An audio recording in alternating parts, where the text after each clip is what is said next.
Still on matters education, the top candidate in these years' KCPE exam scored 431 marks out of 500. We shall be linking up right now with our reporter Timothy Kipnusu, who will give us a detailed report. Kipnusu?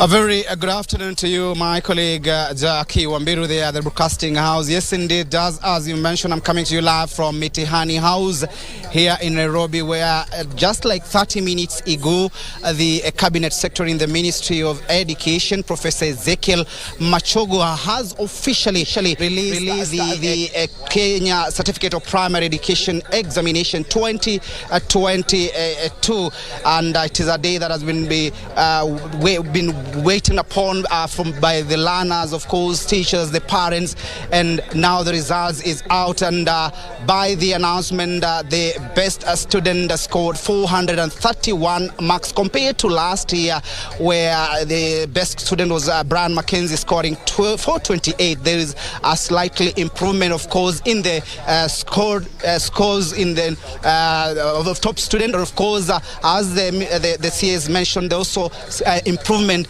in the results generally in the country. And of course, very important to note in these years' examinations is that special needs students performed very well, and of course around 38 of them scored the marks of 400 and above, compared to last year where 2 students scored 400 and above. And of course, also very important to note is that the Presidential Working Party on Education Reforms, that is the one that was formed by His Excellency the President of the Republic of Kenya, William Samoei Arap Ruto. Their report on the competence-based curriculum will be out next year, and the CS is optimistic that that will reflect on ensuring that the country attains 100% transition.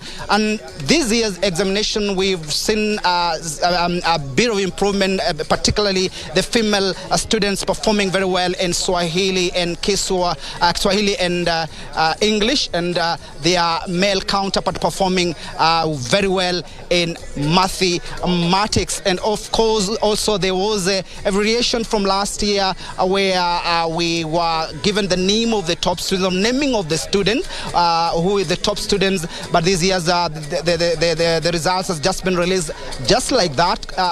It is the same as it was when the Cabinet Secretary for Education, that is Fred Matiang'i, when he took over the leadership mantle in the Ministry of Education. I've interviewed the KUPPET Secretary General Akelo Misori, and he has talked about the issue of KPSEA, and of course also the collaboration of teachers, parents, and of the unions in ensuring that there is 100% transition. And the call has been directed to the Ministry of Education to ensure that the competence-based curriculum is achievable. Remember that the Kenya National Examination Council, they had a daunting task delivering 4 examinations in 1 year. And of course, something important to note is that this is the last examination, on the second last examination under the 844 system. Remember, of course, we are expecting that the new system takes over next year. And joining me now, just to paint a picture of this year's results, is the Secretary General KUPPET, Akelo Misori.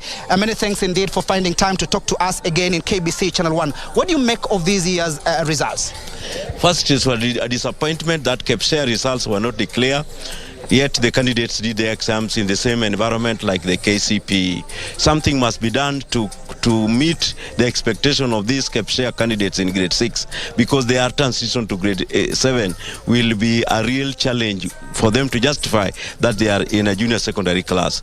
But secondly, it was a very good moment that the grading system, which make people to jump here and there, making results a matter of sports, has been removed. I think that one was a bold step, and kudos to CS for doing this, because we are not not going to see failures and success stories. We are going to see people transiting to Form 1, all of them. What disturbs me is the quality of grades between grade 100 and 299.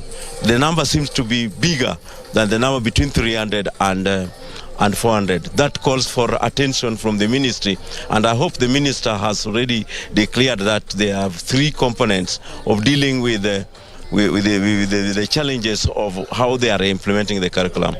Yeah. Perhaps your take on the Presidential Working Party educational reforms, the competence-based curriculum, and of course a junior secondary school domicile in primaries?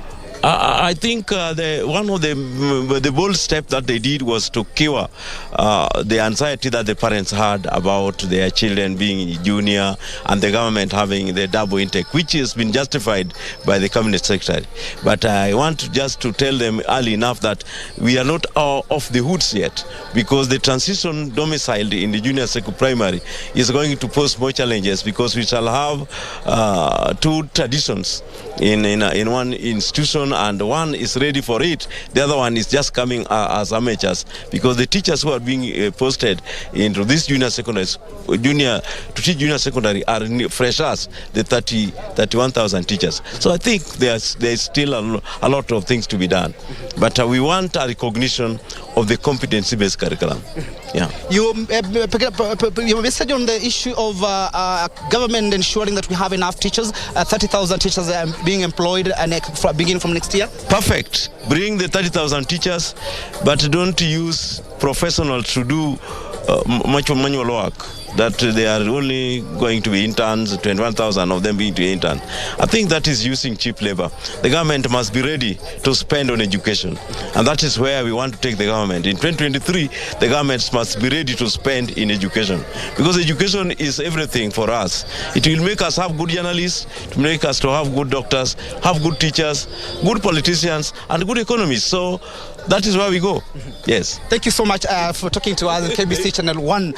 There you have it. That is Akelo Misori, the Secretary General, COPEC, just shedding light on this year's national examination that has been released by Professor Ezekiel Machogu. Very important to note, my colleague Wamberu, is that the Chief Executive Officer and the Teacher Service Commission, Nancy Macharia, has indicated that they have executed the directive that was given by President William Samara Ruto of employment of 30,000 teachers. Remember, the deadline is 23rd, that is on Friday, and a teacher that wants to be a teacher, then he has an opportunity to get that chance. And of course, it is history in the making, bearing in mind that in 1997, that is the time that such enrollment was done. From me, Timothy Kipnusu, I hand you back to studio, Jackie Wambiru.